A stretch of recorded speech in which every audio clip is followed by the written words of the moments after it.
شنو بان لك في التخزين السحابي؟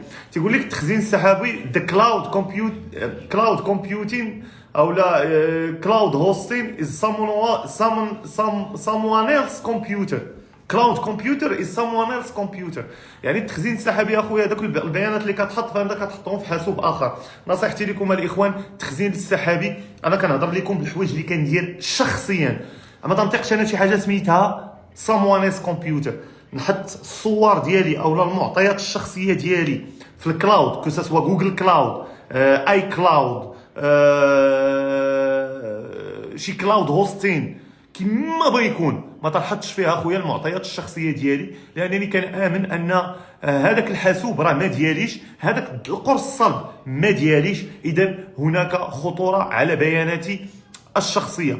وبالتالي اخويا احسن طريقه اللي كنخزن فيها هي واحد ديسك دور او لا اس اس دي ولا شوف اش ان في ام ولا شوف اش عندك انت او لاش بغيتي تشري وحط فيه لي دوكيمون بيرسونيل ديالك. قضيه الكلاود وداك التخربيق كنخدم باي كلاود كنخدم، ولكن كنحط فيه لا كنحط فيه صور، كنحط صور اللي ما عنديش مشكل الا تسربات، كنحط معلومات اللي ما عنديش مشكل انها الا تسربات، ولكن اي حاجه اللي عندها علاقه شخصيه بي او اللي ممكن انها تشكل لي مشكل الا تسربات ما تنحطهاش شخصيا في الكلاود. وتنامن بهذه المساله ونتمنى انك تقتنع بها.